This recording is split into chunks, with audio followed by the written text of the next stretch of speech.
Nosflutteratu by Charcoal Quill. It was a quiet day, at least by Ponyville standards. No grand events were scheduled, nothing was in major needs of repair, no paperwork had to be completed, and, most importantly, absolutely nothing was crawling out of the woodwork. For the first time in what seemed like a very long time indeed, nothing whatsoever was expected of me, and I, Twilight Sparkle, was going to make the most out of it. "Hold down the fort, Spike," I told my number one assistant as I headed for the door. "For once, it's a quiet day, and you know what that means?" "Huh? What?" Spike said. He paused for a moment, then grimaced. It's not too quiet, is it?" I slowed to a halt, frowning. "No, I don't think so," I replied, albeit hesitantly. "Why do you bring this up?" "Well," Spike said, "you know how it is. Ponyville can hardly go a week without something big happening. If it's quiet, that means it's about to get really bad." Yeah, that does tend to happen distressingly often, doesn't it?" I mused. "Just a few days ago was the fiasco with Pinkie Pie and the pipe organ, and a week before that, Lyra and I went on that wild goose chase for a Knuckle Eve. And before that, Rainbow Dash and Rarity got into that big hoof fight." I frowned thoughtfully. I still don't know where that giant vat of custard came from.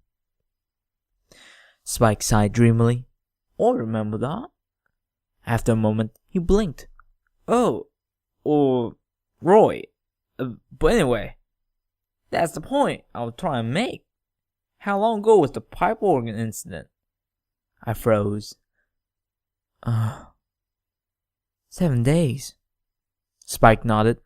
"Exactly. So, going out today is just asking for trouble." Cautiously, I eyed the library door. It suddenly seemed so much more sinister. "You know what, Spike?" I asked, a note of trepidation coloring my voice. "You might be right." Then it hit me. I was being foolish. Nay, not merely foolish. I was being superstitious. If I let myself stay indoors on such a beautiful day just because Spike was feeling a little skittish, how could I live with myself? I might as well throw all of science, logic, and modern thought to the wind right now, I thought. Of course, there was no reason not to exercise caution. I nodded to myself, my course of action clear. "You might be right, Spike," I repeated, heading once more for the door. "But I'll be fine. After all, I've got a surefire way to ensure a quiet and relaxing time." Said Spike curiously. "What's that?" As I trotted out the door, I called out over my shoulder. "Fluttershy! She's the gentlest pony I know. If I'm just going to see her, then what could possibly go wrong?" It was, as usual, a lovely day in Ponyville. The sun was shining brightly, the cloud-to-open sky ratio was aesthetically pleasing, the occasional bird twittered a jaunty tune as it flew along, and townsfolk cantered through the streets with broad smiles on their faces. The whole thing was rather picturesque. In fact, the phrase "charmingly rustic" sprung readily to mind, though where I had heard the phrase before escaped me at that moment. Truly, if any day would be a harbinger of disaster, this was not the day. As I stepped out into the streets, I found myself torn between going straight to Fluttershy's or taking a more scenic route. After a moment of thought, I decided on the latter. A walk through the marketplace sounded like just the thing to buoy the spirits a little before visiting a friend. As luck would have it, the market was exactly where I found Fluttershy. Seeing her familiar pale rose mane in the crowd, I trotted towards her. Fluttershy smiled as I approached. "Oh, hello, Twilight." "Hi, Fluttershy," I said. "How are you?" "Oh, fine." Fluttershy turned her attention back to the produce stand in front of her, then selected a cabbage and paid the merchant. Satisfied with her purchase, she turned to me once more. "Is there anything in particular you wanted from me? I mean, if there is, I'll be happy to help."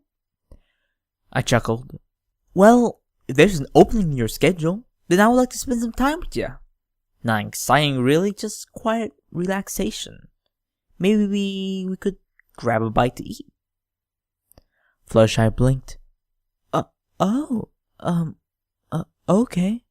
I just need to finish with my groceries first," she said, gesturing to her saddlebags. I mean, if that's fine." "Of course," I replied. "I'll just tag along, if you don't mind." No, go ahead." Fluttershy smiled warmly at me. "I'm glad for the company."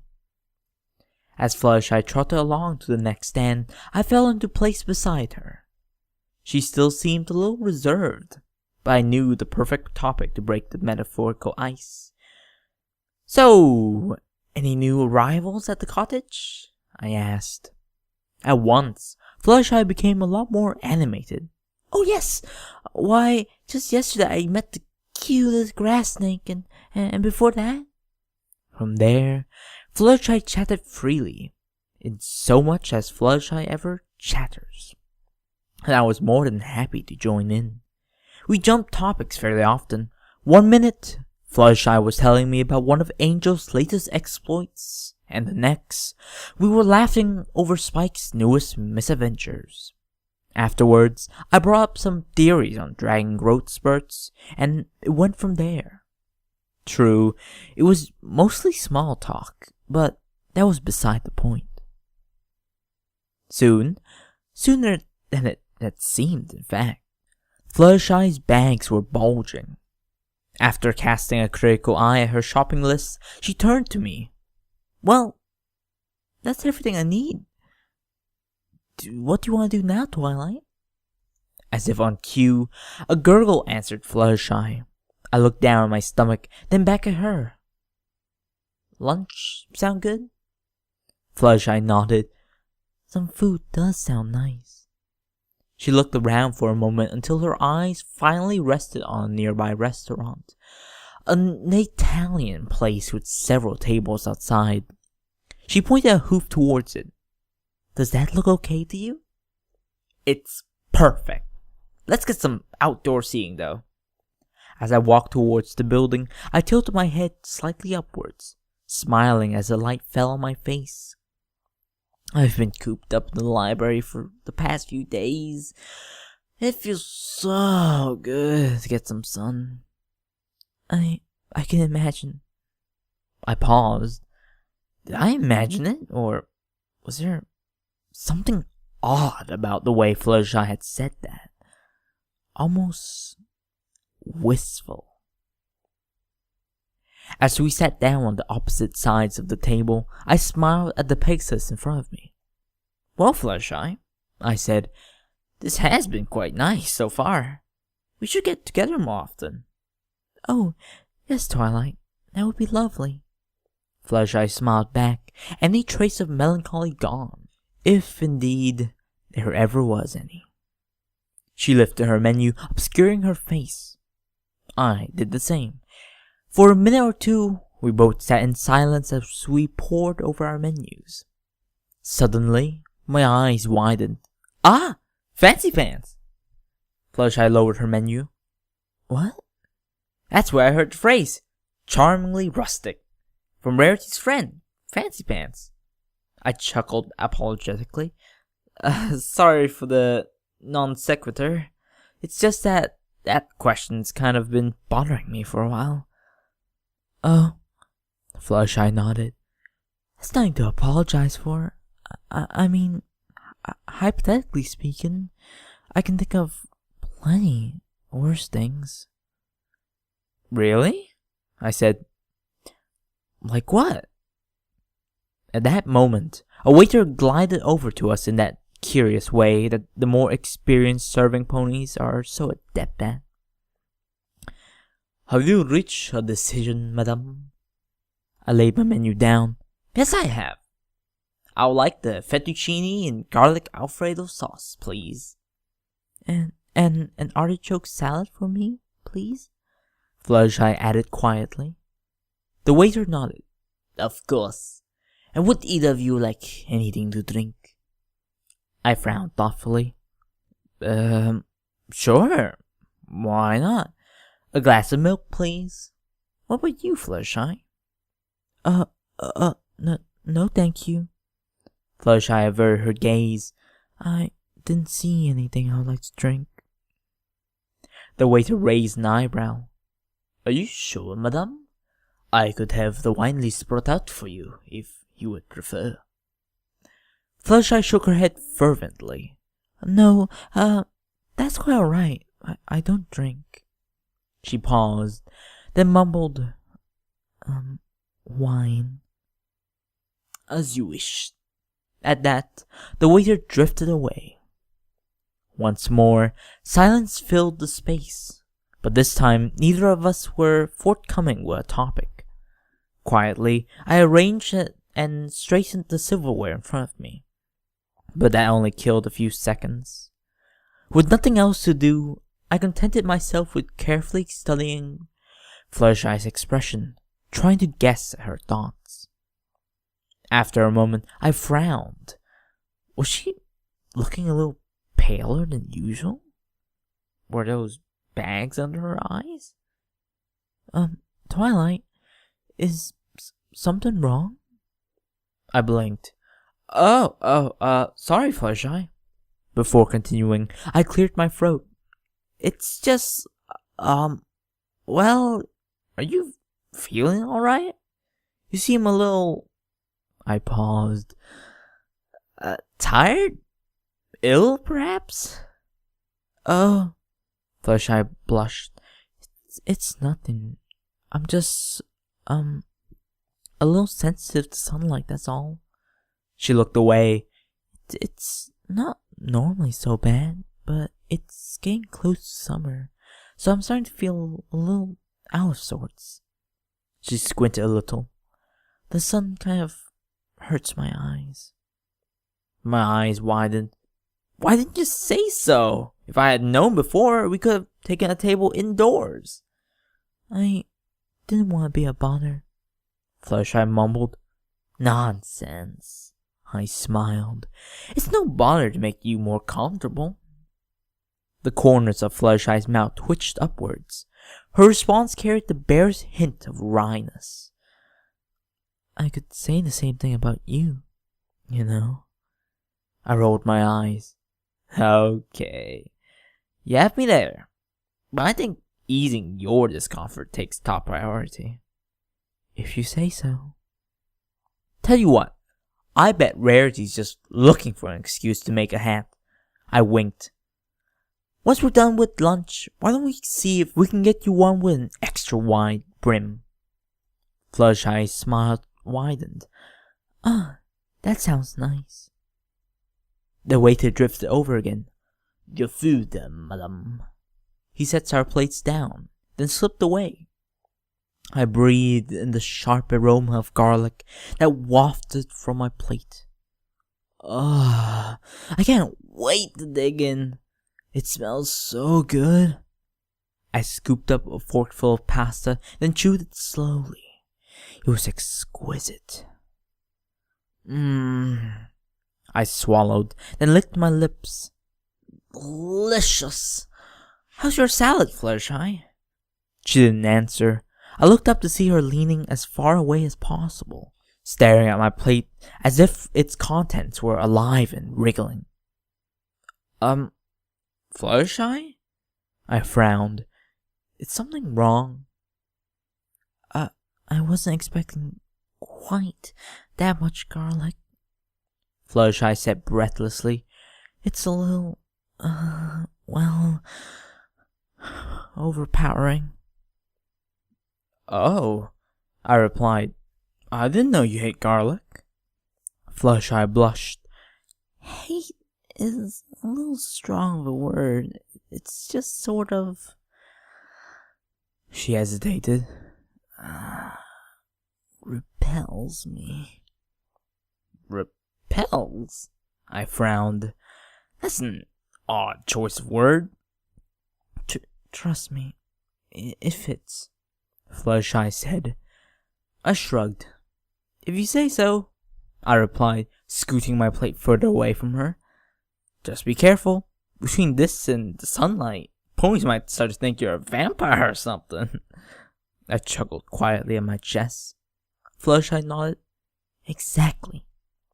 I blinked. Wait, what? Exactly. Fluttershy repeated hesitantly. A vampire. I understand if it slipped your mind. I stared at her. If what slipped my mind? What? I thought every pony knew by now. Fluttershy gulped. I thought you knew. You didn't know? No pony ever mentioned it? Mentioned what? I exclaimed.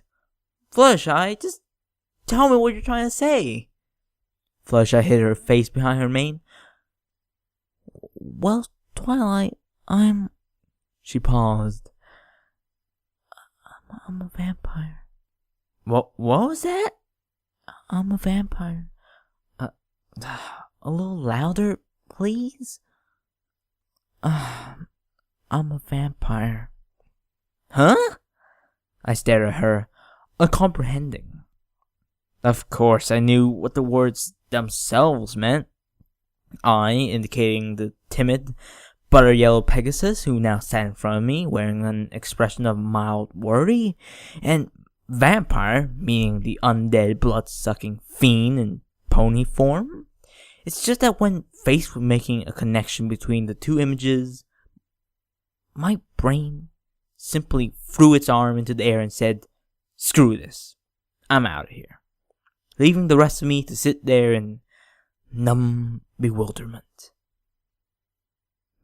Maybe it was a joke, I thought somewhat hopefully. Looking for something to reinforce that theory, I stared into Fluttershy's eyes. I could find nothing in them besides unwavering sincerity. With a sharp intake of breath, I realized that Fluttershy meant every word she had said. It took me a moment to remember how to breathe again. When I finally did, I also found my voice. Oh, Mother of Celestia. You're serious. Silently, Fluttershy nodded. But, how can you be serious? I exclaimed. That doesn't make any sense. It's true, Fluttershy insisted. How can it be? I said. I mean, look. I glanced meaningfully at the restaurant's window, where both of our reflections sat. That's your reflection. Vampires don't have those or a shadow, but you have both. Actually, the reflection thing is a myth, Fluttershy mumbled. Same for the shadow. Well, vampires drink blood. They don't eat salad. I pointed at the plate in front of her. Well, I like the flavor, and I don't have to eat, Fluttershy said. All I really need is blood, and that's why sometimes when money's tight, I spend all my grocery money on food for my animals. I blinked. You do that? Fluttershy nodded. Okay, I said. But that's beside the point. Look, vampires have to sleep on their native soil, don't they? Have we ever left Equestria? Well, I paused. No. But if you're a vampire, how could you even walk around during the day? I pointed at the sky. You should be on fire right now. That's another myth, Fluttershy replied. But the sun is uncomfortable, and it does take a lot out of me. She squinted at the sky, grimacing. Sometimes I sleep through the entire night. You mean like every pony else? I said flatly. Fluttershy nodded. Well, yes, but I don't mind really. I like to see my animal friends and every pony during the day, but it makes me feel so weak and tired. She hesitated. And of course I can't turn to a bat while the sun's out either. I felt my jaw drop. You can turn into a bat? Not while the sun's out, Fluttershy repeated, the slightest edge of reproach in her voice. But how can... I began, gesticulating wildly. Twilight, Fluttershy said sharply. I turned my full attention towards Fluttershy, a whole string of further inquiries on my lips. But as I really looked at her, the words caught in my throat. Instantly I froze, staring at the mare in front of me in a sort of dull, detached horror. Fluttershy had changed. The Pegasus's features looked sharper, more pronounced. The lines of her face seemed more angular, and her wings, while still feathered, had taken on a decidedly more bat-like silhouette. Fluttershy's eyes, normally two sea-green pools of gentle warmth, had sunken a little deeper into her sockets, and were alight with a cold, dim glow. Most disturbingly, as her lips curled back, the sun's light gleamed off of her long, pointed canines. Ponies shouldn't even have canines, a small part of me protested. But then again, this wasn't quite a pony, was it? The alteration was subtle but profound. The being in front of me was cold and fierce and hungry, holding an unearthly, unnatural beauty in its predatoriness. No true pony could look like that. After a moment, the face changed before my eyes, leaving me with simply Fluttershy. She sat there a moment in silence, hanging her head. I really don't like doing that, she eventually mumbled, staring forlornly at her salad. Most other ponies always find it so unsettling. Really? I said weakly. Though it was gone, I could still see Fluttershy's other face staring back at me from across the table. Fancy that. After another long pause, I spoke up again. So, what happened? I mean, how did... I waved a hoof vaguely. Well, you know. I'd rather not talk about it, if that's okay, Fluttershy said. I nodded slightly. Okay. Pause. Blood, huh? I said. Yeah. I swallowed. Other ponies? Fluttershy sank a little deeper into her seat. Yes. Ah. Pause. Fluttershy looked up quickly. But this doesn't change anything, does it? She blurted out. I'm still the same pony you've always known. Please don't be scared or angry. I attempted a grin, hoping that it didn't look too insincere. No, it's fine. It's nothing to worry about. Nothing at all. I stifled a hysterical giggle. Come on, Twilight. Hold it together. I mean, you're only a vampire. What's the problem? Fluttershy sighed in relief. I'm glad you see it that way. So, what now? Nothing's changed, I replied. First, we're gonna finish our meals. Can't let this yummy food go to waste, can we?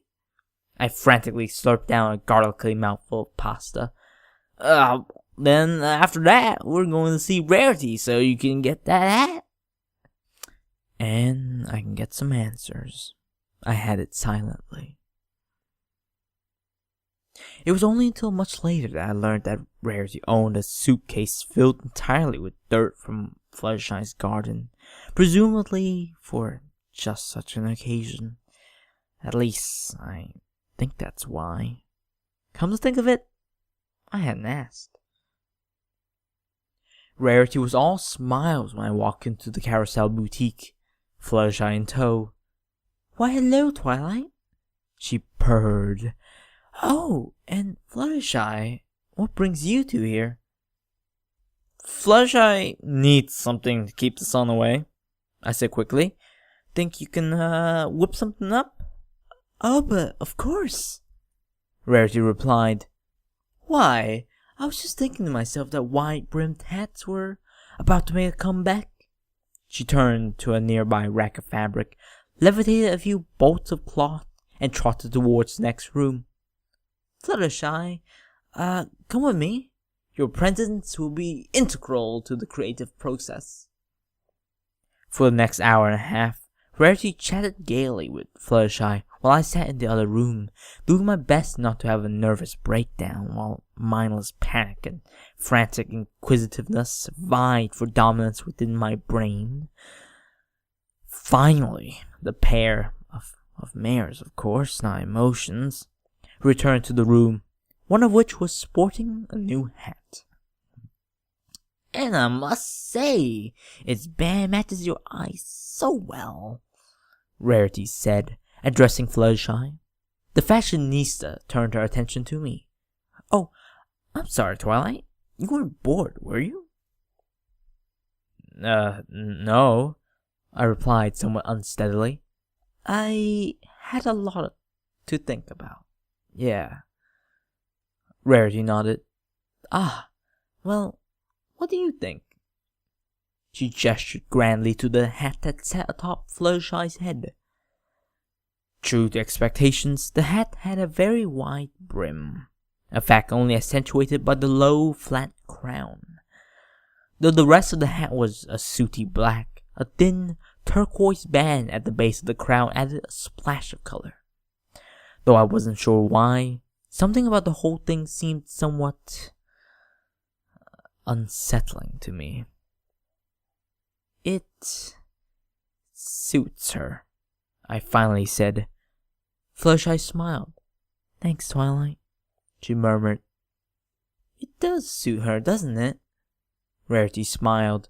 I was particularly inspired by the hats that Venetian plague doctors used to wear. I thought.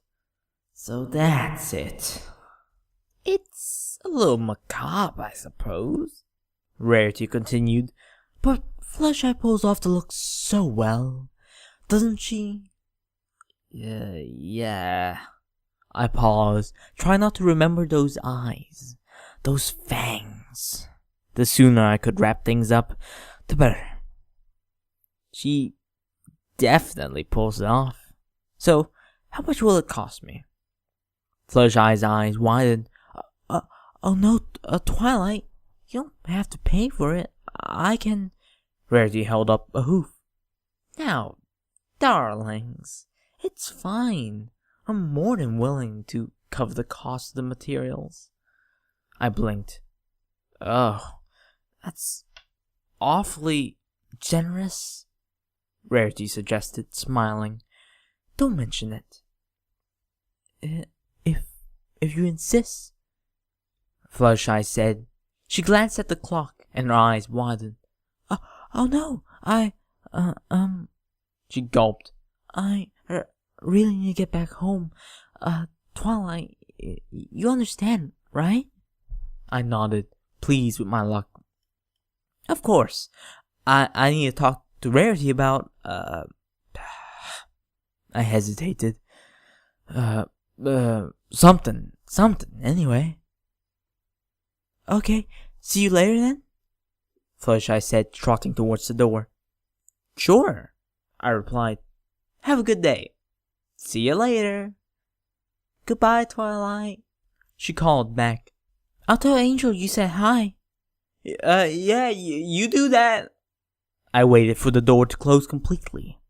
When the bell above it finally tinkled, I locked the door, then spun to face the remaining mare in the room. Rarity, you have to help me. Rarity gave me a sly, knowing smile.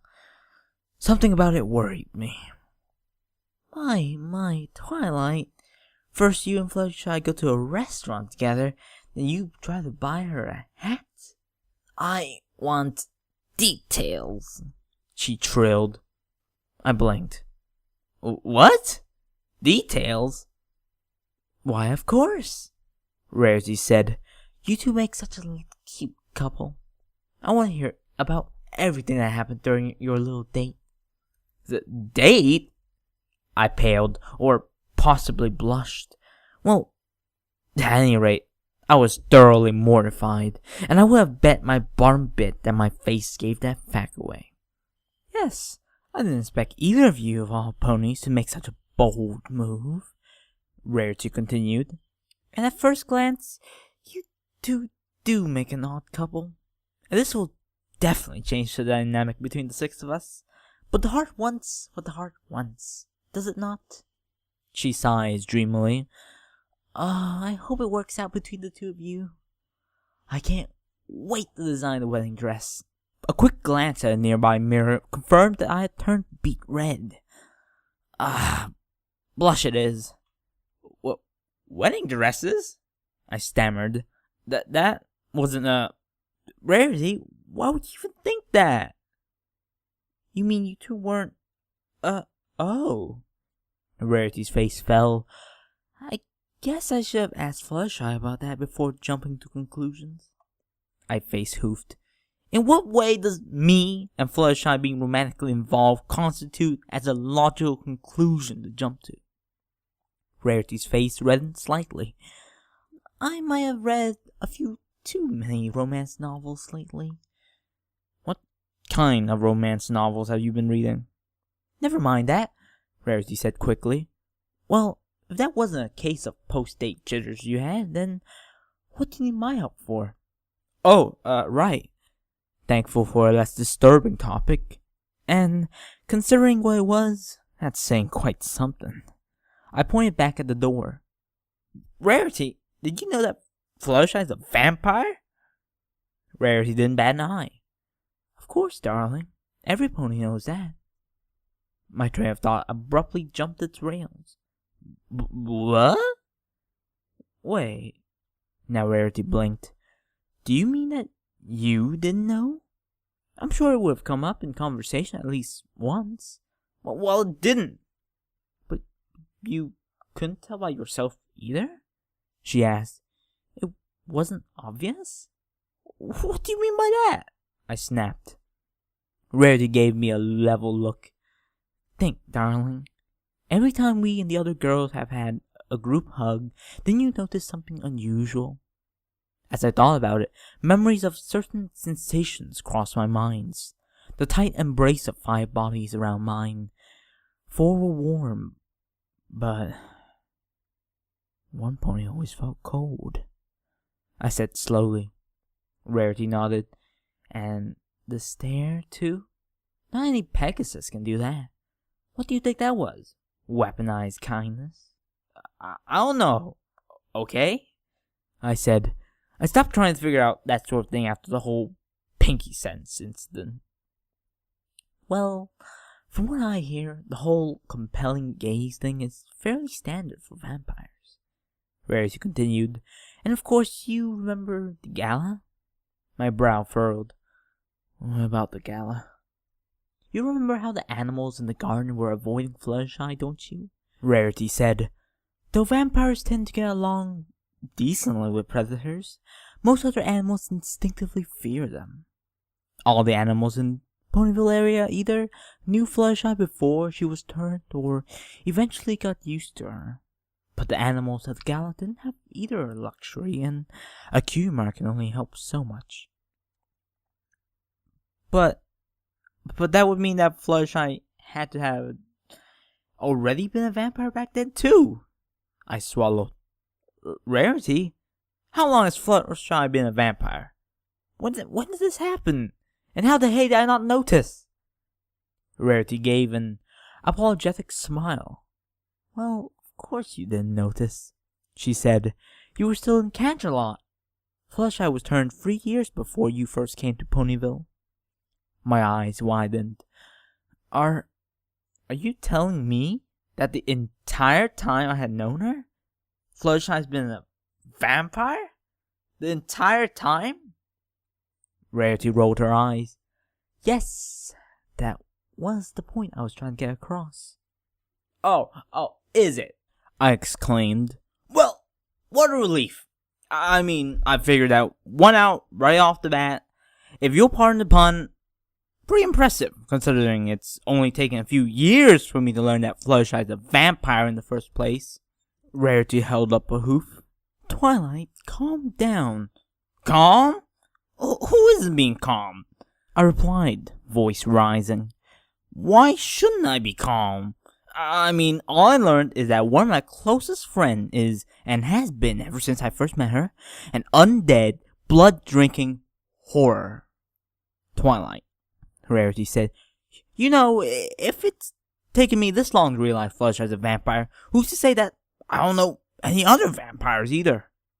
I continued. They could be anywhere. What about Angel?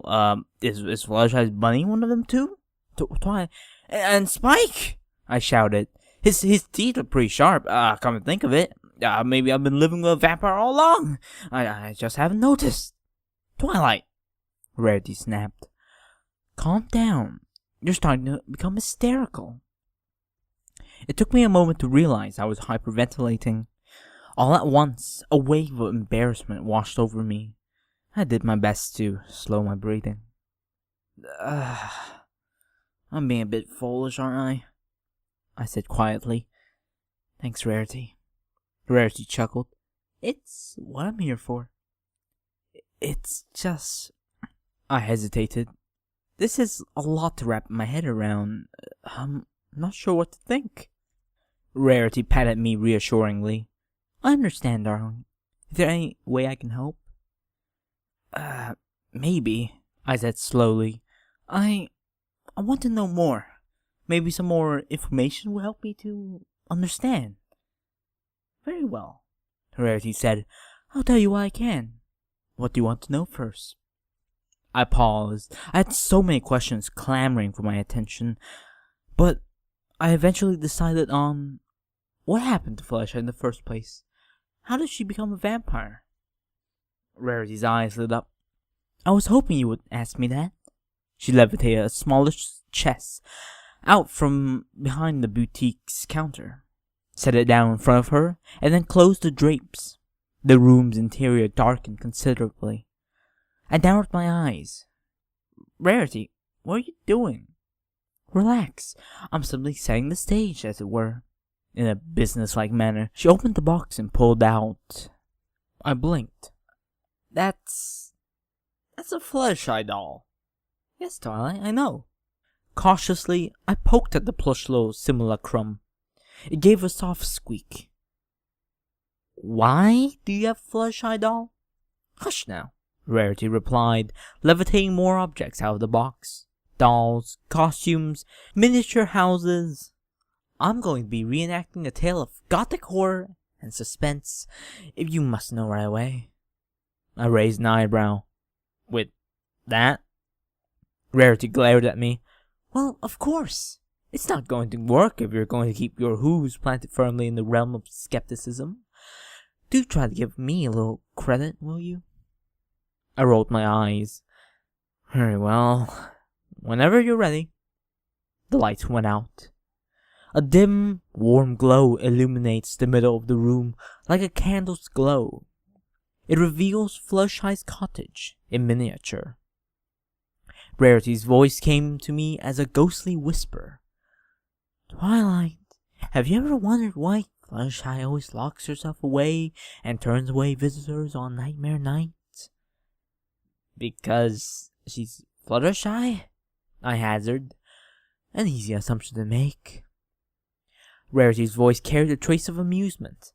But it may surprise you to know that there's more to it than that. The door to the cottage swings open. A little yellow doll pokes its head out, instantly recognizable due to her distinctive mane. Fluttershy.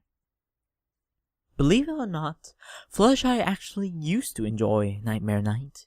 Instead of locking herself away and burying herself under every blanket she could find, she would stand by the door with candy, eagerly awaiting visitors. Sure, when the wind would blow or the Timberwolves would howl, Fluttershy would feel a slight trepidation. After all, it is said that the monsters come out on Nightmare Night. But she would welcome the slight edge of fear that holiday brought, since it was expected, festive, and even a little fun. A trio of full-size costume dolls trots towards the cottage, bags in front of them. Fluttershy looks down at them with her button eyes, making a great show of fawning over the foal's cuteness. When she fills her bags, they skip happily away. Though on any other night, or indeed any other day, Fluttershy was almost cripplingly uncomfortable around other ponies, she made it a point that visitors were always welcome on Nightmare Night. The light shifts in color, turning the cold, pale blue of moonlight. The shadow seems to lengthen and deepen. I shiver. Then, one year, he showed up. A new doll glides towards Fluttershy's cottage. It is a unicorn stallion, stitched from bone-white cloth. A trio of black bats is embroidered on his flank. The stallion was charming, if a little pale, though awfully shy even during the best of circumstances. Fluttershy felt almost entranced by this charismatic newcomer, and he appeared to be equally intrigued by her. The two walked and talked for a long while, until Fluttershy invited him inside for a warm drink. The pale doll trots inside the cottage, and the Fluttershy effigy shuts the door. The lights suddenly disappear. Just as quickly, the room is illuminated once more. Fluttershy and the stallion now stand in plain sight, facing each other. Lights out. Lights on. The stallion is closer. Fluttershy moves to step away, but cannot. She seems frozen in place. Lights out. Lights on. The stallion now stands over Fluttershy, expression inscrutable. She stares back at him, eyes wide and wet. Lights out. Lights on. He is close. So close. She dares not breathe. Lights out. Lights on. He is deadly still. He lunges. The light flares blood red, filling the room, blinding white. I hear Mare scream. Lights out. I sit there for a moment, waiting for my heart to stop pounding. With a trace of embarrassment, I realized that the scream had come from me. Soon, the lights fade back in. It's faintly golden, but somehow chilly, like sunlight through the clouds. The little cottage is once more in view. The next day, one of the townsfolk decided to pay Fluttershy a visit. Her pet was in need of a checkup.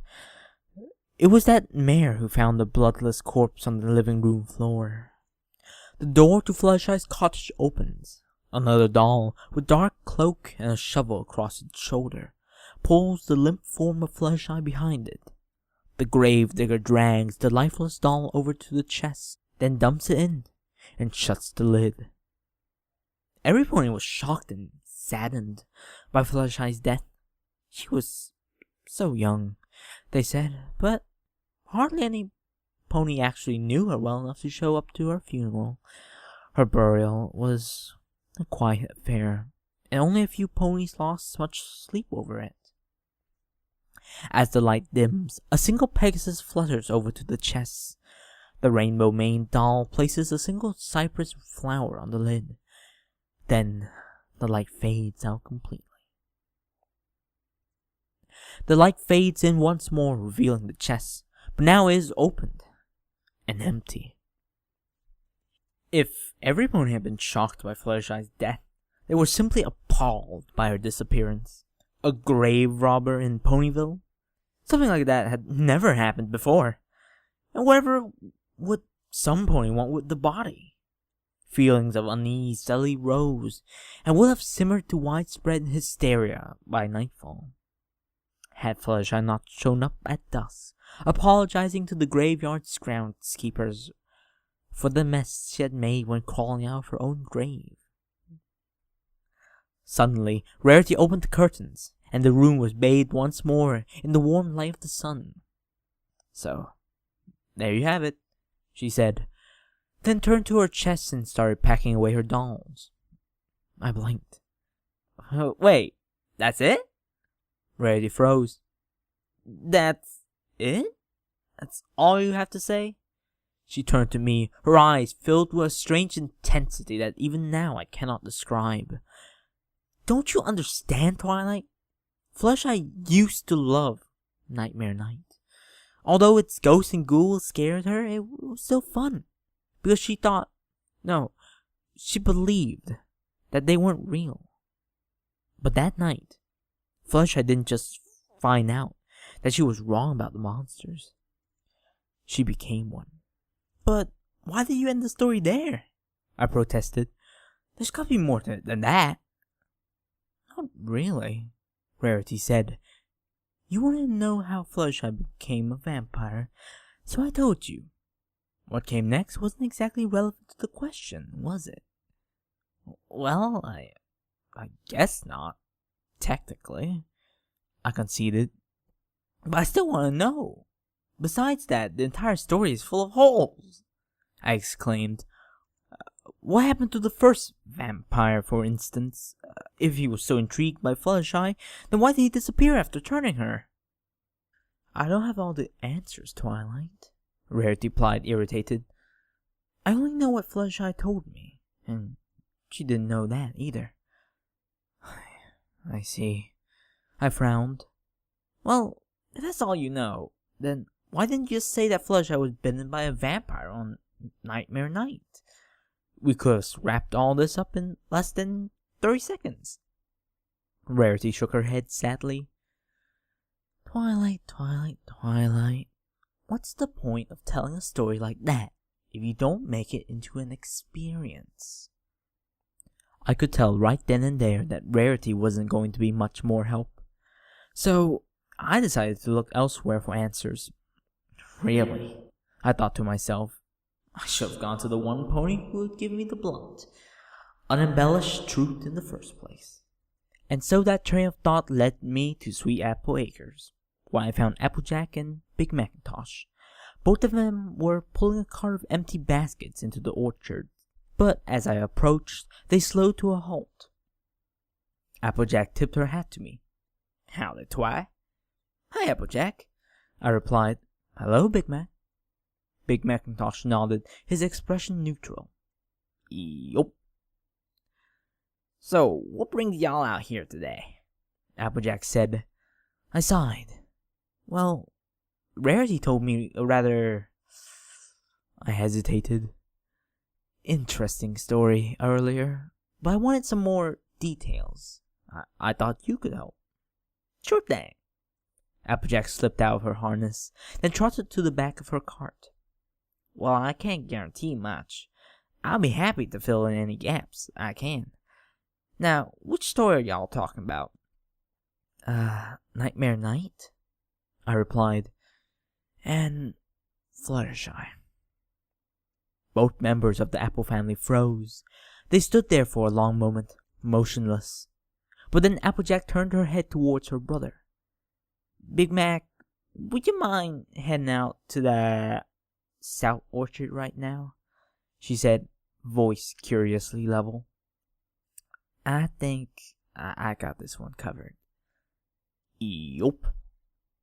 At that, Big Macintosh walked away. Expression was inscrutable as ever. Once she was sure her brother was out of earshot, Applejack turned to me. "Sorry about that," she said flatly. "Big Mac's just a mite touchy about the subject." I frowned. "Is he?" "Well, it's best left unmentioned. But Some pony just had to go and mention it anyway. Applejack sighed. Since y'all are suddenly bringing this up out of the blue, I reckon it's the first time you heard of Fluttershy's condition. I rolled my eyes. That's one way to put it. I see. Applejack frowned. Well, I can assure y'all that while Rarity might have established the tale a little, it really did go down like that. She pulled the basket off the back of the cart, then set it down under a nearby apple tree. Speaking of which, did she pull the dolls out for that one too? Yeah, I said. Applejack snorted. Thought so. That gal might have a flair for that dramatics or something. But sometimes I wonder if she's entirely, all there, if you know what I mean. So, what did she leave out that y'all wanted to know about? Well, she did well enough until the part where Fluttershy actually came back from the grave. But she didn't even say what happened next. I said, I mean, I seriously doubt that every pony just accepted her with open arms. We did, Applejack said. My eyes widened. You what? Well, of course, some ponies weren't so keen, Better they're on the side of caution and all that. Applejack spun and kicked. The apples dropped into the basket. But eventually, we all figured it wasn't anything to get worked up over. It wasn't anything to get worked up over? I repeated. Well, why should we? Applejack said. Get worked up, I mean. I stared at her. Do I really need to spell it out for you? Vampires drink blood. Pony blood. Of course they do. Applejack lifted the apple-filled bucket onto the cart, then grabbed an empty one. But think, Twi. About a month and a half ago, what did you help to organize? A month and a half ago, that was, My brow furrowed. The blood drive. The hospital was to hold at least one every year. Applejack nodded. Right. But when was the last time you actually saw some pony who needed a transfusion? Or even had an open wound worse than a paper cut? Now that I actually thought about it. Never. My eyes widened. Are you saying that this entire time those blood drives were meant to feed Fluttershy? Not exactly, Applejack said. Just like y'all said, the hospital has to have a blood drive every year, proper protocol and such like, and we always have donors. She shrugged. They placed her basket under the next tree. But we get so few ponies who actually need the blood. We built up an awful large surplus, and it kept going bad. So when the hospital found out that Fluttershy had become a vampire, they jumped at the chance to get rid of their excess blood. I said faintly. Spin, kick. The apples fell. Why not? Applejack said. They already been letting her buy blood for her leeches, lampreys, and vampire bats, and it's not like that blood was going any pony else any good. Could y'all think of a better way to handle it? I don't know. It just seems so... I shook my head. I don't know what to call it. Well, it made sense to me. Applejack trotted over to the basket and inspected it. The hospital has too much blood, and Fluttershy needs it. I might not know as many fancy words as y'all, Twilight, but here's one that I think would fit the situation just fine. Pragmatic. Pragmatic? I muttered to myself as I trotted back to Ponyville. Oh, so now it's pragmatic to have a vampire running around all willy-nilly? At times of extreme irritation, I sometimes wonder why I bother talking to ponies in the first place. And that question soon wormed its way into my head again. If even the element of honesty couldn't give me the answers I wanted, then So why bother? Books would surely give me what I was looking for. Yes, in a few short hours, I'll soon know all I need to know about vampires, I said to myself, trying to distract myself from the visions of pitchforks and corpses, fire and blood that formed the backdrop to my thoughts. Why didn't I do this in the first place? Suddenly, I felt my eye twitch. Stop that, I told it. A moment later, I reached the library. Spike opened the door for me. "Hey, Twilight," he said. "It was not now, Spike," I said as I swept past him.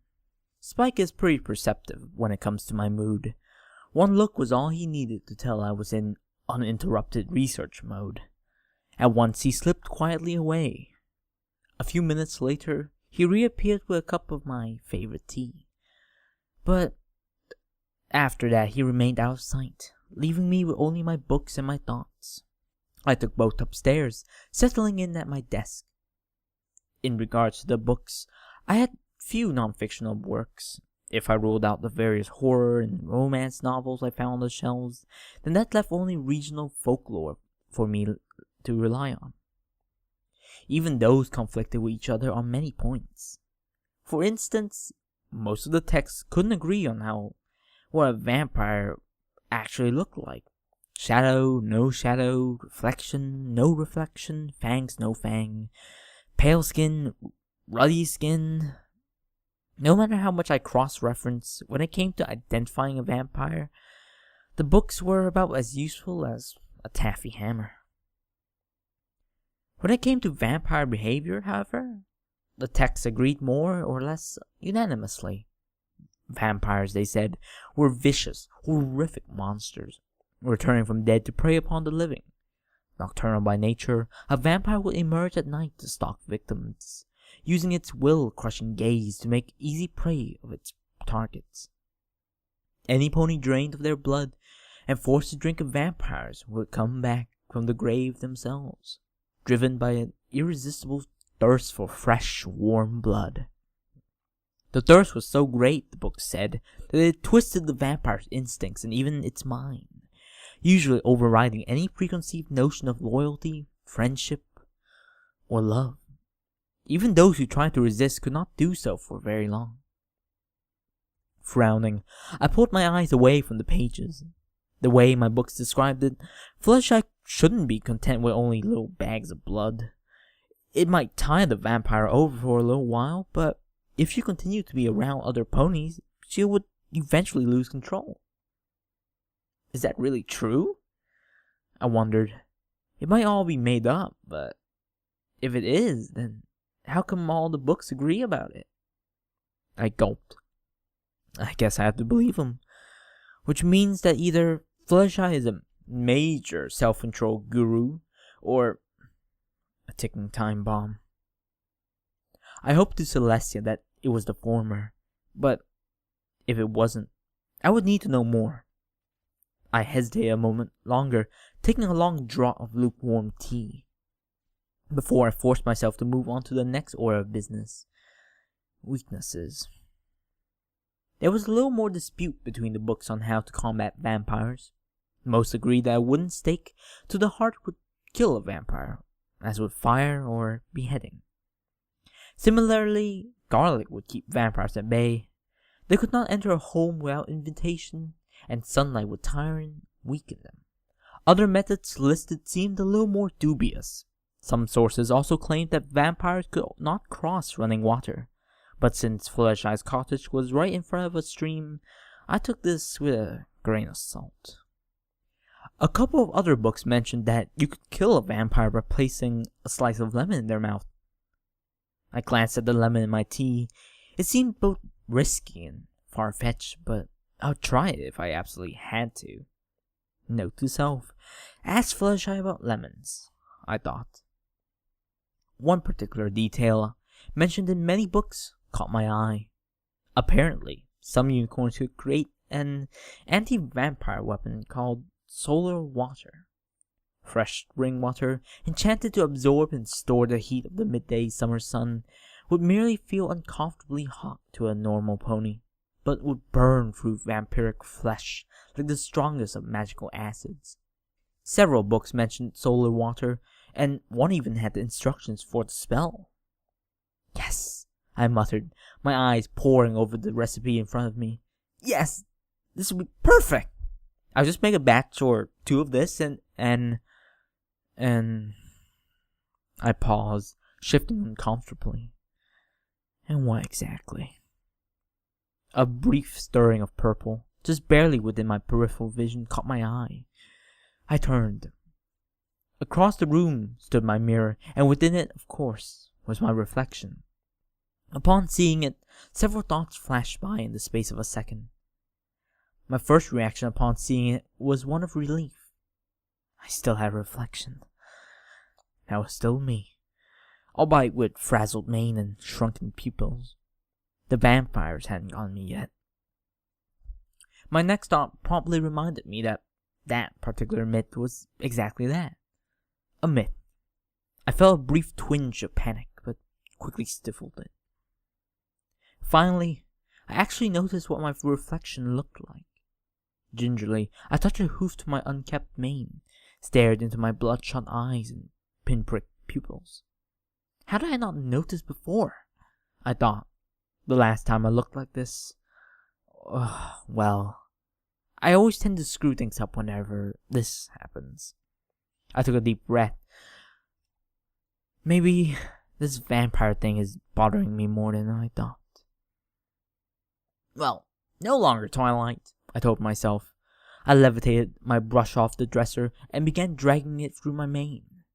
As I stared at my reflection, I tried to will my pupils into returning to their usual size. Within a hooful of seconds, I was looking, well, if not completely sane, then at least tolerably so. I'm not gonna get worked up over this. From now on, I'll approach these situations calmly, rationally, and... Suddenly my left ear twitched. I frowned. That's no nervous twitch. Quickly, I set my brush down and stood up, then trotted over to the nearest window and opened it. I placed the thickest pillow I could find on the opposite side of the room, scooting a bookshelf out of the way to make room, then stood back. Several seconds later, a multicolored blur shot through the open window and slammed into the pillow. Feathers flew everywhere. After a moment, Rainbow Dash sat up, blinking. "Oh hey, Twilight. Thanks for the pillow." I shrugged. "No problem." "How did you even know I was gonna come through that window anyway?" Dash asked. "That's pretty impressive right there." "Well," I began, "I've begun to notice that whenever you crash into my library, my left ear twitches precisely 52.8 seconds beforehand. My current theory is that when you reach a certain flight speed, you emit a near ultrasonic noise which I subconsciously pick up on. The ear twitch is probably an involuntary reaction to the sound." Dash stared blankly at me for a long moment. Then she shrugged.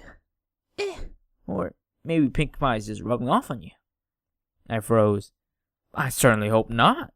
I hate to consider the ramifications if Pinky's..." I paused. "Well, pinkiness is contagious." Rainbow laughed. "Relax, Twi. I'm sure it's nothing to worry about." "Yeah, whatever," I muttered. "So, did you simply crash through the window while practicing a new stunt, or was there something you wanted?" "Mostly the first one, but now that you mention it," Rainbow said. She tapped her chin thoughtfully. "Has the newest Daring Do book arrived yet? After the ending of the last one, I can hardly wait." I sighed. This was by no means the first time she had asked me. "It's not scheduled to come out for another 2 weeks. Now, is there anything else, or can I get back to my research?" "Nope, nothing," Dash replied. "Good." I trotted back to my book-covered desk. "As you can see, I'm kinda busy right now." Rainbow fluttered over. "No kidding. What are you looking up this time?" She picked up the closest book and buried her nose in it. After a few seconds, the color drained from Rainbow Dash's face. The book fell from her grasp and hit the ground with a dull thud, its pages clearly displaying the recipe for solar water. Rainbow was still for a moment. Then she whipped her head towards the other books on my desk. Stake for the Heart, Prey upon the Living, Beheading, Irresistible Thirst, Fire. Rainbow? I said nervously. I know what it looks like. Rainbow slowly turned her gaze towards me, eyes filled with the raging infernos of barely restrained, foaming at the mouth, blood will be spilled tonight fury. In a voice that shook the earth's very foundations and sent dragons plummeting from the sky, she roared at me a single accusation. This is about Fluttershy, isn't it? I recoiled with a squeak. Yeah, okay, I admitted. But Rainbow took a step towards me, shaking with rage. Fluttershy is not a threat to any pony. I took a step back, but ran into the wall. She drinks blood. She has to. Dash snarled, advancing. You should know that. But, I stammered. No, Fluttershy would never hurt a fly. Dash shot forward, her face stopping mere inches from mine. I'm not about to let you do anything to her just because you're suddenly on a Van Horsing kick. What? Van Horsing? I shook my head vigorously. No, Rainbow, it's nothing like that. Dash blinked. It's not? I gulped. No! Honest! Oh. Rainbow fluttered back several feet, then sat back on her haunches. Well, good. As long as we're clear on that. She grinned sheepishly. Sorry, Twi. I'm just a bit touchy when it comes to Fluttershy. I had to knock a few heads together last time, you know. The last time? I repeated, still shaking. Yeah. Rainbow scowled. Some ponies, when they found out what happened to her, were a little quick to grab the garlic and wooden stake. I had already lost Fluttershy once. I wasn't about to let that happen again. A memory suddenly rose up, unbidden. As the light dimmed, a single pegasus fluttered over to the chest. The rainbow-maned doll placed a single cypress flower on the lid. You really care about her, don't you? I murmured. Rainbow shrugged, but the motion carried with it an air of acknowledgement. She's my oldest friend, my closest friend. I was always there to protect her. She looked away. Almost always, anyway. I'm sorry, Rainbow. I stared at my hooves. I wish that we could simply ignore what Fluttershy really is, but it's not as simple as that. I don't know what to do with her. And I won't as long as I don't have to, but the fact is that to her, or at least to her instincts, we're all food. It's only a matter of time until her self-control slips. Dash shot a sidelong glance towards me. And what would you know about that? I glanced towards my book. I've done research. I don't give a flying feather about your research. Rainbow snapped. I know Fluttershy. She's been doing fine for years now. She would never do anything like that. Well, she wouldn't want to, I replied. But one of these days, I doubt she'll be able to resist. Fluttershy may be contenting herself with little refrigerated packets, but the urge for warm blood straight from the pony will become unbearable. That won't be a problem, Dash said quickly. I shook my head. I doubt it. Really, I'm surprised she'd held up for this long without fresh blood. For a moment, Dash stared at me, expression unreadable. Then she sighed. She hasn't. My eyes widened. You mean... Dash nodded, then brushed her mane away from her neck, revealing a small adhesive bandage. She peeled it away, revealing... I gasped. 2 small puncture wounds, recently made, were on Rainbow's neck. But they had been made over 2 puckered scars. It looked like they had healed and been reopened innumerable times. She bit you, I said quietly. You said it yourself, Twi. Rainbow replied, voice flat. Fluttershy had an urge for warm blood, straight from the pony. I looked away from her neck, feeling slightly ill. How many times? Dash rolled her eyes. It's not like I've been counting. Maybe once or twice a month for about... She paused, looking upward thoughtfully. Jeez. How many years has it been, anyway? Years? I repeated. And you let her do this to you? Dash snorted. Actually, I had to talk her into it the first time. You talked her into... As my voice trailed off, I closed my eyes, but behind my lids was the hungry gaze of Fluttershy's other face. I shuddered. Why would you even do that? I saw she wasn't too happy with her usual stuff. Rainbow said, I had to help somehow. I sat down, or tried to anyway. Apparently, I already had sat down. Part of me wondered when that had happened. Well, I guess that explains how Fluttershy's been going for so long without suddenly attacking any pony. I said, I'm just sorry that you've had to do this for her. Hey, I didn't have to. I wanted to. Dash protested. Besides, it's not that bad. In my mind's eye, Fluttershy grinned at me, fangs gleaming. My eyes snapped open. Not bad? I repeated. How can it be anything other than bad? Well, okay, the first part's not so great, Rainbow said. Even now, it's a little scary and painful. When her teeth pierces my skin. But after that, she pauses, eyes glazing over slightly. When Fluttershy starts sucking it feels weird, but in a good way. At first, it feels all tingly and nice, and then I start to feel a little numb and dizzy. But she always stops before it goes any further. She smiled faintly. Fluttershy always finishes up with one little lick, getting one last drop, I guess. It kinda tickles.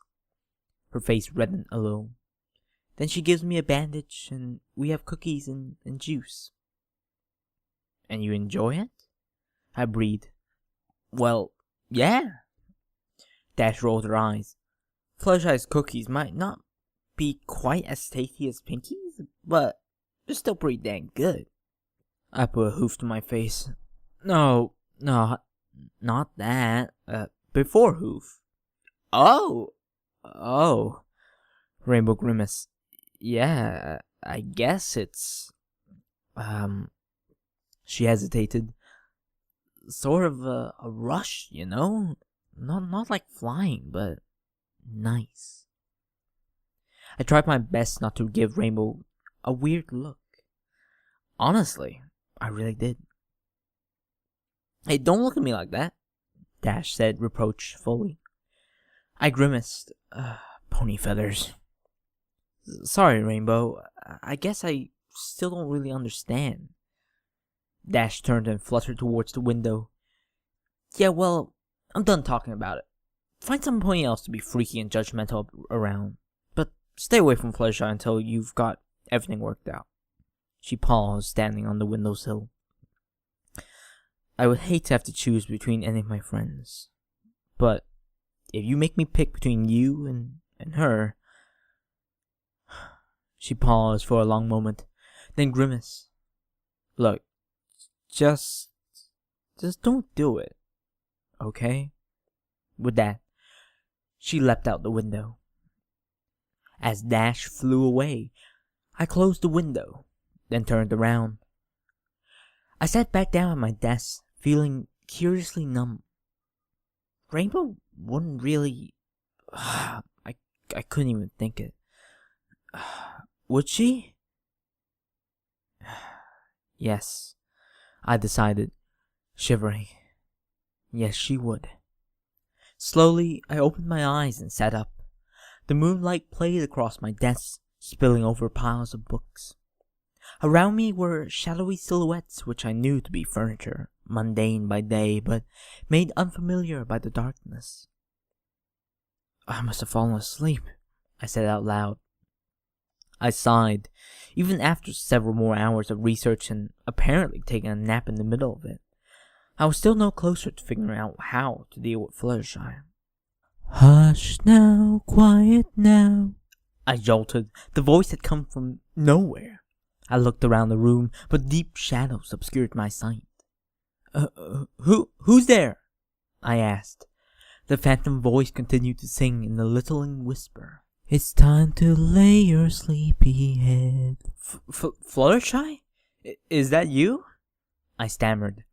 Across the room, two glowing turquoise eyes opened, staring at me from the darkness. Hush now, quiet now.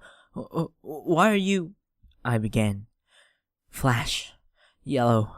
Pain. Red. It's time to go to bed. Tingling. Bliss. Numbness. Black. Emptiness. The creak hinges, a rectangle of light, opening wider and wider, blinding. Shield eyes with hoof. Stare at hoof, cloth, stitching, dull horror. What did I tell you, huh? She wasn't a threat. Shadow falls, massive hoof reaches down. But did you listen? No. Lift into light, try to pull away. No use. So you want to play Van Horsing, huh? Rainbow Dash's face, impossibly huge, twisted, contorted with rage. Well, you know what happens now. I might not know as many fancy words as you, Twilight, but here's one I think would fit. So hot, too hot, burning fire. Vengeance. I sat up with a jolt. It took me a moment to realize that I was not, in fact, one of Rarity's dolls, nor on fire, nor having the blood drained out of me. I was simply seated in my study, exactly where I was before. The moonlight played across my desk, spilling over piles of books. Around me were shadowy silhouettes which I knew to be furniture, mundane by day, but made unfamiliar by the darkness. I must have fallen asleep, I said out loud. I sighed. Even after several more hours of research, and apparently taking a nap in the middle of it, I was still no closer to figuring out how to deal with Fluttershy. Immediately, warning bells went off in my head. My eyes widened. Gah! After a long moment of breathless waiting, I sighed in relief. Apparently, I wasn't about to relive that nightmare after all. But that still leaves the matter of Fluttershy, I thought. I still haven't found what I'm looking for. For that matter, I wondered, what am I looking for anyway? Though I was searching for answers, I didn't even know what questions I was asking. And for my troubles, all I was receiving were thinly veiled threats, nightmares, and now a migraine. Rainbow's words from earlier came to mind. Find somebody else to be freaky and judgmental around, but stay away from Fluttershy until you've just got everything worked out. I frowned. Freaky and judgmental? I'm not really being either of those things. Am I? Ugh. I need ice cream. Either that or a drink. After a moment of deliberation, I decided on the former. Celestia knows that it would be a bad idea for me to consider my dilemma under the influence of alcohol. Still, drinking away my problems sounded appropriate for some indiscernible reason. I shrugged. Split the difference then.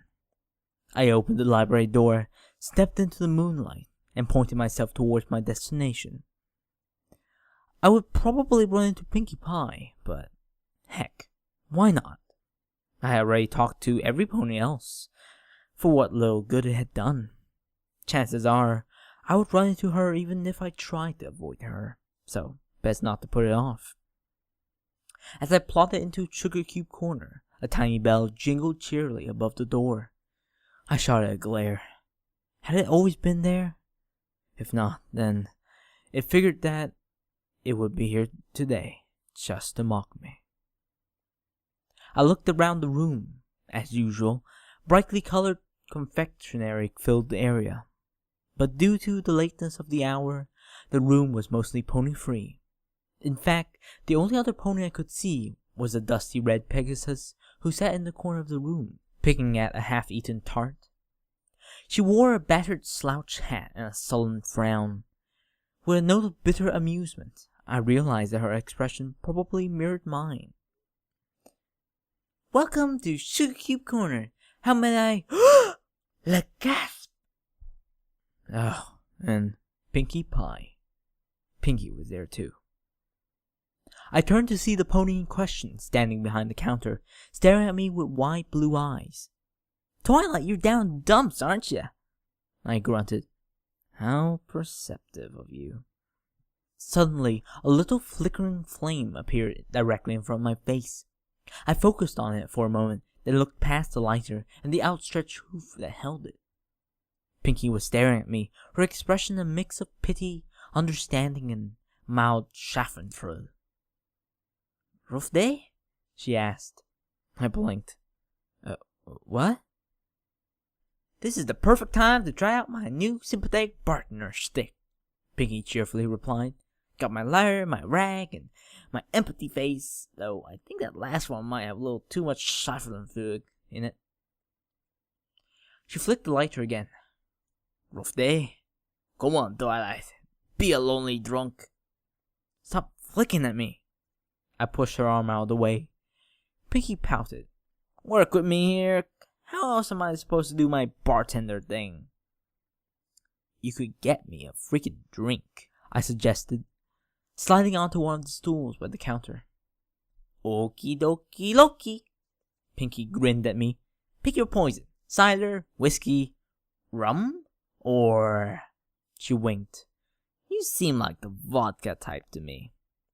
"Strawberry milkshake," I flatly replied. "With vodka in it?" Pinkie added hopefully.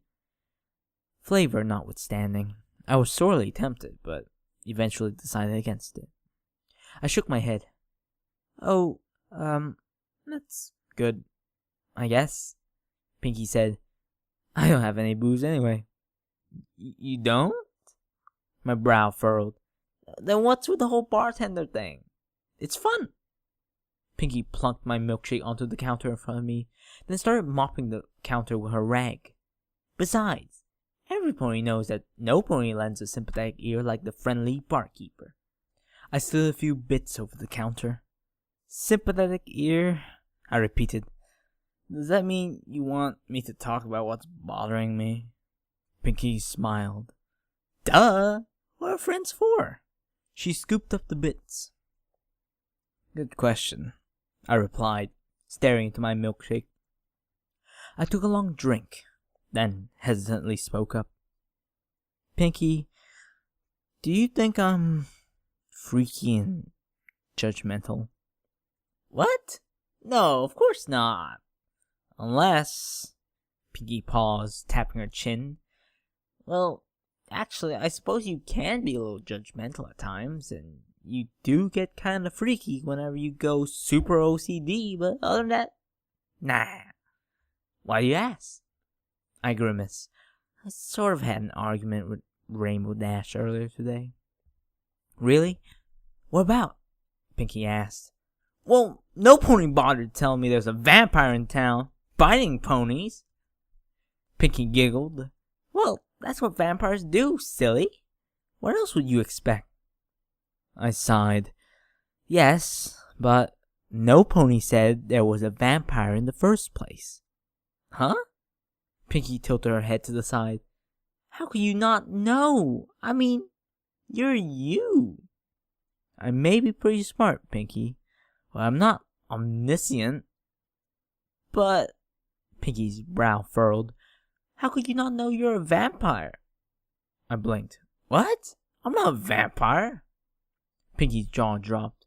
You're not a vampire? Of course I'm not, I exclaimed. Why do you think I was talking about me? Pinky snorted. Come on, it's obvious. Twilight Sparkle? If that name doesn't scream vampire, I don't know what does. She peered at me critically. Are you sure? What? You heard me. Are you sure you're not a vampire?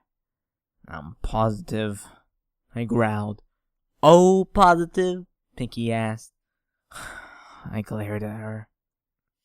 Okay, jeez. Tough room. Pinky frowned thoughtfully. You know, if you're really not a vampire, then I'm gonna have to find a new birthday present for you. A new... I paused. You know what? Never mind. Okie dokie Loki. So who were you talking about? I held a hoof up at about head height.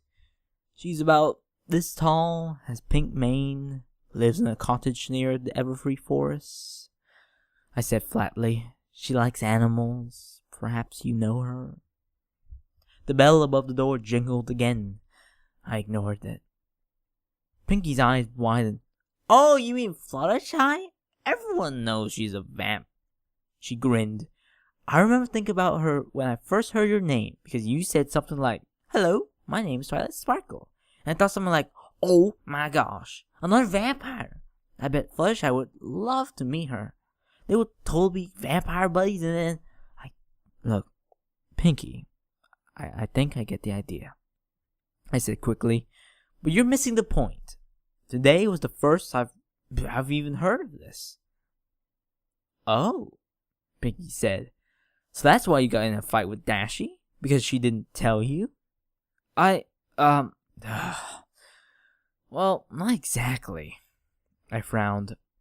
I'm more worried about the fact that Fluttershy is a vampire in the first place, yet no pony seems to care. Pinky blinked. Why would we? I grimaced. Every pony seems to ask that while completely overlooking the fact that Fluttershy drinks blood. Well, yeah, Pinky said. About once every 2 weeks she goes down to the hospital but she bites Rainbow Dash, I interrupted, and Dash enjoys it. I shuddered. Ugh, that only makes it weirder. But no pony gets hurt, Pinky said. So what's bothering you? I slumped down, resting my chin on the counter.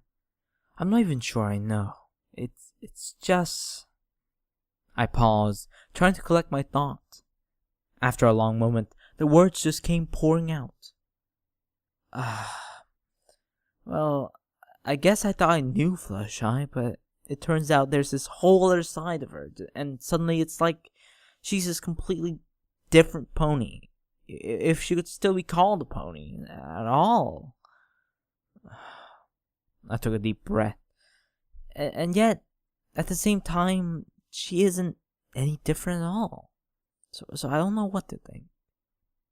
Pinky nodded sagely. So what you really want to know is, what is Fluttershy? I finished. Well, that's easy, Pinky giggled. Think, Twilight. What kind of pony is Fluttershy? I frowned. A vampire? Pinky grinned. No, silly, not all vampires are ponies. But that's not the point anyway.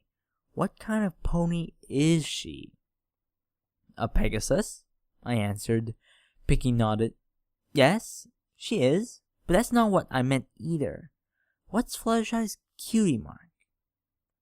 3 butterflies? I said promptly. But what does that... So her special talent is... befriending animals, but which animal is her best friend? Pinky was starting to fire off her questions more and more rapidly. I had to pause a moment to think. Well, I suppose I'll have to say Angel, I replied, but I'm not exactly sure I'll call him a pet. He seems too... I paused. Forceful for that description. Sometimes I wonder how Fluttershy puts up with him. Well, what's that necklace thingy she wears? I blinked. You mean the element of kindness? Bingo! Pinky winked. You're good at this, Twilight. Anyway, remember when Fluttershy took those assertiveness lessons? I shuddered. Yes, in fact I do. And what did she do then? She was rude, she hurt ponies' feelings, and occasionally the ponies themselves. Pinky nodded. Yes, but was any pony ever seriously hurt? I thought about it for a moment. No, I don't think she even left a bruise on any pony. And when Discord used his mumble jumble on Fluttershy, how did she act then? Pinky asked. She was downright cruel, I said. Did she do anything really bad? Like what? Well, said Pinky, like draining dozens of ponies dry like juice boxes and turning them into your own personal horde of bloodthirsty minions? No? I stammered. Well, not that I noticed anyway. Could she have? Pinky asked. I guess so, but she didn't. I paused for a moment, frowning. Huh. Pinky giggled. Ooh, thoughts? Share! Well, I began. Even under Discord's influence, when Fluttershy was at her very cruelest, the thought of killing ponies or even biting ponies never crossed her mind. My brow furrowed. I guess that even when she's corrupted by dark magic, Fluttershy's more petty than anything. So that's what Fluttershy is? Pinky said. Petty, cruel, and rude. Finally, reflexes kicked in. What? I stared at her, aghast. Of course not! Pinky, how could you say that? Those were extenuating circumstances. Fluttershy is the sweetest, gentlest, and downright kindest pony I know. Pinky grinned triumphantly. There's your answer. That wasn't too hard, was it? I blinked. Huh? What just happened? You stopped thinking. Pinky reached over and lightly tapped my forehead. You were so caught up with your own thought that you forgot your fields. Next time, if your brain can't find an answer, look here. She touched her hoof to my chest. I looked down at it, then back up to her face. Thanks, Pinky. I think I understand now. I nodded to myself, smiling. I might not have known exactly what Fluttershy is until earlier today, but that's not nearly as important as who she is. And I've known that all along. Exactly. Pinky beamed. I suppose I should probably write this down. I chuckled. This would make an excellent letter for the princess. After a moment, I frowned. Hold on a minute, Pinkie Pie. When did you get so... I paused. Well, wise. Pinkie giggled. Twilight, do you know how many mares and stallions come in here after fights with their special some pony? I paled. Look, Fluttershy and I aren't... The method still applies, Pinkie said, waving a hoof dismissively. All any pony really needs to hear is the whole follow your heart routine. She shrugged. Besides, the whole point of the sympathetic bartender is to listen to problems and dispense invaluable advice. I thought it was to serve drinks, I said flatly. Pinkie nodded. that too. I see. As I turned away, my milkshake caught my eye. Oh, I almost forgot about this. I took a sip. Well, it's been nice talking to you, Pinky, but I shouldn't take up much more of your time. You probably have more customers to worry about. Pinky glanced around. Nope. Oh? I stood off my stool and turned to face the room. No pony else was in the room. That's odd. I thought there was at least one other pony in there. There was, Pinky replied. There was this one mare, but she left in the middle of our conversation. I especially remember her because I have never seen her here before. So that means she must be new. So that means I can throw a party for her. A new pony? I frowned thoughtfully. Interesting. Do you know anything about her? Not really, Pinky said, but I remember her cutie mark, so maybe that could help. I shrugged. Sure. Pinky produced a paper and pencil, then speedily scribbled a sketch. Once she was through, she handed her drawing to me. As I stared at the drawing, I paled. Pinky, I whispered, do you know what this means? Nope, Pinky said. Is it a guessing game? A guessing game? I repeated, voice rising. No, this is nothing of the sort. And she heard us talking about Fluttershy. I gulped. I have to go. Twilight, wait! Pinky called out. There's no time.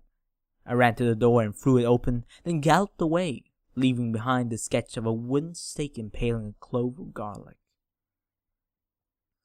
As I thundered down the path to Fluttershy's cottage, I berated myself. Stupid. How could I be so remarkably dense? That's easy for me to say. I thought back. How was I supposed to know that a vampire hunter was just in town?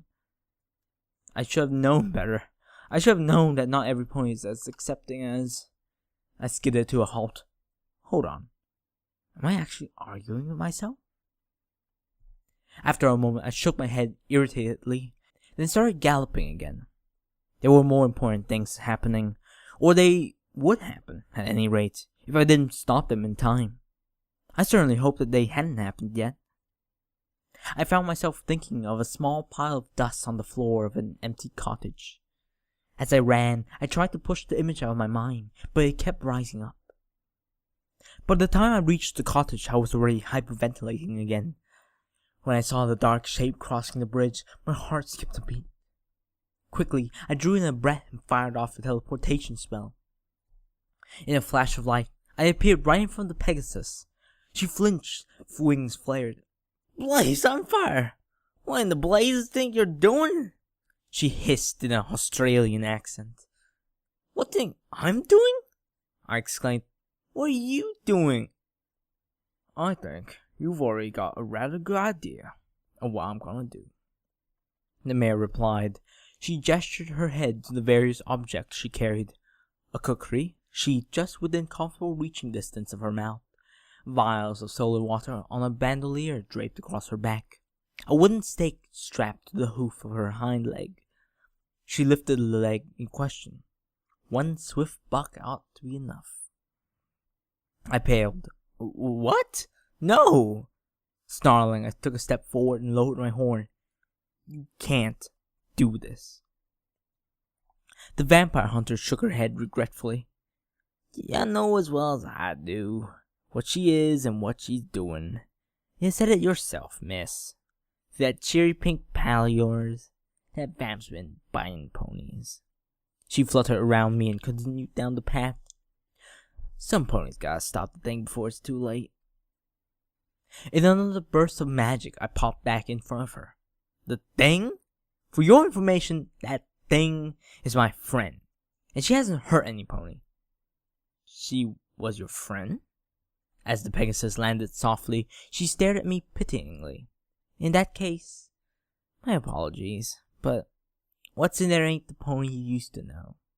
If she's been turned, then it won't be long till the obituaries start to get mighty interesting. She adjusted her hat. Unless I go in there and stop it before it starts. She is, and always has been, the pony I knew. I snarled. She became a vampire years ago. Is that the truth? The mayor snorted. Then I have no idea where she's been hiding all the bodies, if you think she's gone that long without killing. My hoof flashed out, striking her face with a meaty thud. You take that back, I hissed. The vampire hunter spat out a mouthful of blood. A fighter, eh? She grinned. I like that. Yeah, I've got some real fire there, mate. Her eyes narrowed. But I'm afraid I have to do this. Stand aside, miss. It's for your own good. I lowered my head again, channeling energy into my horn, and it alit with an arcane glow. If you want to hurt any of my friends, you have to go through me first. Really now? Well, I hate to do this, but that's life for ya. The vampire hunter drew her cookery with her teeth. No hard feelings, mate. Excuse me, but are you two fighting? You're starting to upset the animals and... Oh my. Both the vampire hunter and I looked over to see Fluttershy, standing in the doorway of her cottage, eyes wide. She held a half-emptied blood bag in her mouth, but as her jaw slackened, the bag fell to the ground with a dull squelch. The cookery fell out of the vampire hunter's mouth. As she stared at my friend, the color drained from her face. Fluttershy? Fluttershy swallowed. Garlic? For a long moment, no one moved. Eventually, I spoke up. So what? Suddenly, Fluttershy rushed forwards. She threw her arms around the vampire hunter in a tight embrace. Oh goodness, garlic flank steak. Is that really you? The other Pegasus nodded. Yeah, Fluttershy, it's me. She smiled awkwardly. I blinked. You two know each other? Of course. We went to flight school together. Fluttershy beamed. Of course, we haven't seen each other in ages. Garlic chuckled nervously, staring at the fallen blood bag. Yeah, we haven't, have we? Gee, Flutters, it's been a while. Yeah, I've changed since I saw you last.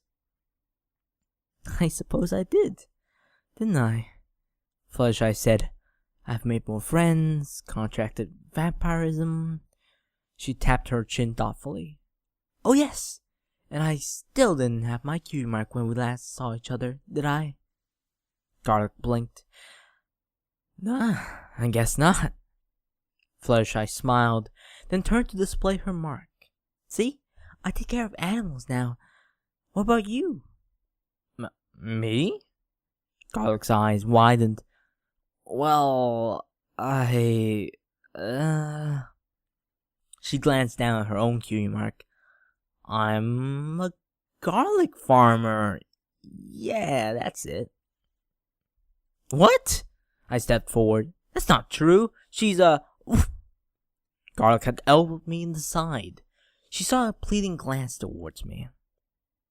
Yes, I'm a garlic farmer, and I certainly don't do anything dangerous or reckless with that garlic after I'm done growing it. Nope, just growing. You grow garlic? Oh, well, I guess that's... Fluttershy shuddered. Nice. She frowned, staring at Garlic's flank. Wait a minute. So if you're a farmer, what's that wooden stake for? A bead of sweat trickled down Garlic's brow. Building a really little fence? Fluttershy stared at her. You know, to keep the rabbits away, Garlic said. Oh, I suppose that makes sense. Fluttershy nodded understandingly. Anyway, Garlic, you kind of surprised me. I wasn't expecting to see any pony out this late. Sorry, Garlic said. Fluttershy shook her head. Oh, it's quite alright. I'm always glad to see an old friend drop by. Her brow furrowed. In the middle of the night, arguing with one of my other friends, while armed to the teeth with anti-vampire weaponry? She frowned thoughtfully. Huh. Garlic remained silent. After a long, thoughtful moment, Fluttershy spoke up. Garlic, why are you here in the middle of the night arguing with one of my other friends while armed to the teeth with anti-vampire weaponry? Oh, yes. Garlic blinked. Well, Flutters, see. She glanced at me beseechingly. Right, Garlic here was just, on her way to, I paused, my mind racing furiously. A comic book convention. Garlic nodded fervently. Exactly. Yeah, and I'm wearing all this because I'm, cosplaying. I corrected. Yes, that? Garlic paused. And well, Twilight was coming with me, and we were just passing by when she suggested we come see ya. That's exactly what happened, I said. But as we were crossing that bridge there, I gestured to it with a hoof. Well, Garlic insulted my OTP, and one thing led to another. Fluttershy tilted her head quizzically. OTP? One true pairing, I clarified. Garlic nodded. That gal takes her, freightin'. Shipping? I interrupted. Shippin'. My seriously. Garlic finished. Fluttershy stared at us for a long moment. I did my best to smile reassuringly. Fluttershy nodded slowly. I see. Well, I'm glad I came out here in time. I'll hate for some pony to have done anything foolish. Quite true. I shot Garlic a meaningful look. Why, it would be quite a shame if any pony did something they would regret later. Garlic coughed apologetically. Well, no worries. We're all good mates here, ain't we? Yes, we are. I turned and started to trot away. Now, Garlic, we had better get to that convention. I'm sure that Fluttershy needs her rest. Garlic retrieved her cookery, then slid back into its sheet. If you say so. Good night, Fluttershy. She hurried to catch up. Bye, girls. As we walked away, Fluttershy waved at us. Have a safe trip. Garlic and I kept walking, putting more distance between us and the cottage. Once we were a safe distance away, she turned to me. Celestia's beard. You never said Fluttershy was the vampire. You left Sugar Cube Corn before I brought it up, I exclaimed. Besides, I wasn't even talking to you. Well, excuse me, princess, Garlic grumbled, but one has to keep one's ears open in my line of work. You never know when y'all find a lead. She snorted. Guess I should have kept my ears open a bit longer. If I had known you were talking about Fluttershy, I wouldn't have bothered. Not that I'm thankful, but why not? I asked. You didn't seem to care who the vampire was before you found out it was her. Garlic shrugged. I've been around long enough to know that nothing can change some ponies. Fluttershy might be biting now, but ponies live through that if the vamp stops drinking in time. How come you're so quick to believe that Fluttershy would be careful enough to do that? I said. Before, you didn't seem to think that any vampire could be. I didn't, Garlic replied. But if any pony can, it's her. That gal wouldn't hurt a fly.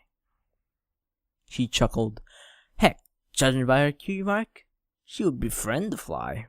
Of course, I would like to know how she manages. Blood bank, I said, and the occasional sip from a willing donor.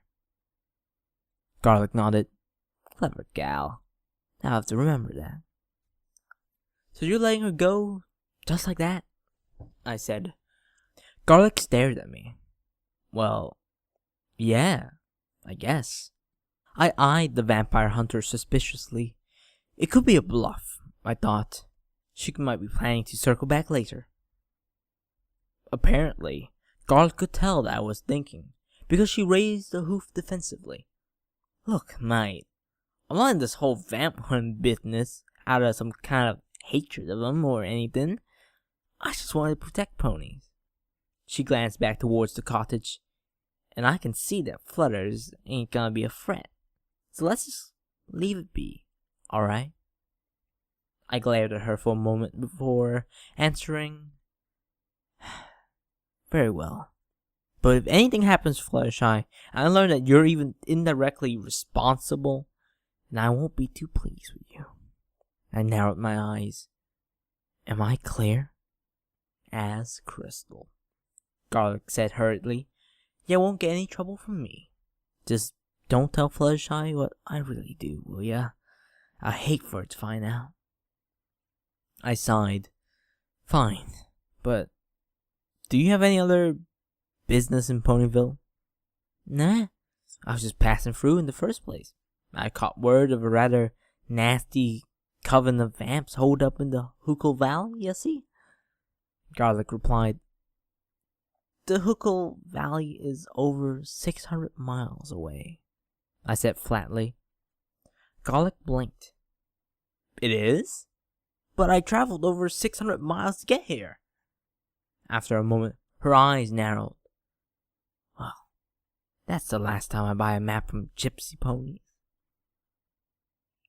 Despite myself, I giggled. You mean they actually fooled you into believing that a valley in Romania could be found anywhere near Ponyville, despite the fact that you've actually lived in Ponyville area before? Yeah. Don't rub it in. Garlic growled. Besides, I've only been here twice before. The first time was for flight camp, and that was a long time ago. I blinked. Twice? What about the second time, then? Garlic frowned. Oh, right. A few years ago, I was on my way to Canterlot to pick up a supply of solar water when I passed by Ponyville. I remember I was making my way along the edge of the Everfree when I ran into a vamp. He was real nasty blighter too, but... White coat? I interrupted. Cue mark of a trio of bats? Yeah, Garlic said. But how... Was this on Nightmare Night by any chance? I asked. Garlic's eyes narrowed. Yeah, it was. How come you seem to know so much about it? That vampire was the one who turned Fluttershy, I replied. What happened to him? Pile of dust, Garlic said proudly. I keep it in a jar at home. I nodded. Ah, well. There's one more mystery solved. I turned away. Tell you what, let's go back to the library, where I can find a real map for you, and you can be on your way. As Garlic Flanksteak trotted out the library door, Spike turned to me. So, who is that? He asked. I've never seen her before. Oh, just an old friend of Fluttershy's, I replied. But that's not important right now. Spike, take a letter. If you say so, Twilight. Spike positively oozed smugness. I paused. Okay, Spike, I'll bite. What is it? You want me to write a friendship report for the princess, don't you? He said. You wouldn't be doing that unless something happened? I was right. It wasn't a quiet day. I chuckled. Yes, Spike, you're right. It wasn't. Spike grinned. I thought so. But honestly, it was all my fault. I continued. That simply made a big deal over nothing. So what if Fluttershy is a vampire? Spike's eyes widened. The quill fell out of his claw. Fluttershy is a vampire? The end. Woo, baby! Oh, it's finally finished. Holy shit. Oh, yeah, I did it. Oh, shit, 2 hours. There we go, baby. Whew. Anyway, this story was commissioned by Jason Hartley, and if you're listening to this, Jason, thank you so much. Thank you so much for the money. I mean, paying extra is everything. Thank you so much. It means a lot to me. It means a lot to me that you're supporting me like this, and I mean, to me, I believe in fair trade, you know. So I try as much as possible to give something back if I'm receiving something, and this is the way I do it. So again, thank you so much for the $20. It will go a long way to helping me, you know, upgrade my rig. As for the story, my words are slurring again. As for the story, I enjoyed it. It was pretty good. I mean, some of the the phrasing and the structuring of bits here and there was really it didn't suit me. I wasn't a big fan of it because it's just not something I'm used to reading. But it worked, you know. It was good enough, clearly. And yeah. The concept is quite interesting. I mean,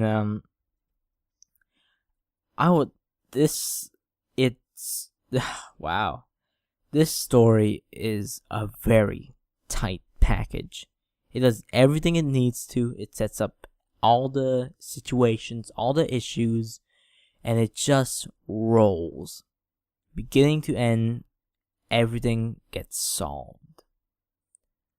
My only gripe with it is some of the jokes feel kind of off.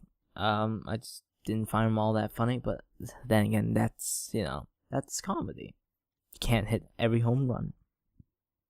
But other than that whole white fur original vampire bit, that was like, okay, whatever. And the old garlic steak thing at the end, that was, it was okay as well.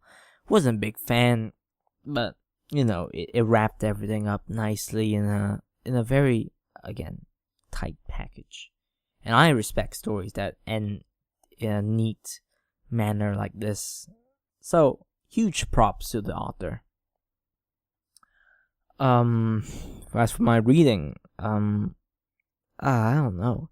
For the first hour, I think I did fairly alright, I mean, I think I kept everything up to a alright standard, I think the voices were different enough from each other to be able to, pick up who's talking, who's doing what. But after that hour, things just got really hard to just carry on, It was hard to get Twilight's voice in that same area, and Rarity's voice I just don't know how to do a Rarity, So sorry for that. Especially to you, Jason, who commissioned this. When someone's paying me to do something, then I demand it upon myself to produce it or just do whatever I've been requested to do at a high quality standard. It's just me. I mean, a lot of people I know some people who don't. They just do it, but I can't accept money like this without a heavy heart, because it just doesn't seem fair. And so that kind of wraps up my concluding ideas for the story. Great story, alright reading by me. I definitely recommend this story. Until next time, bye-bye. Oh, and I forgot. Damn it. If you want to commission me, link for the Patreon is in the description below. Bye-bye.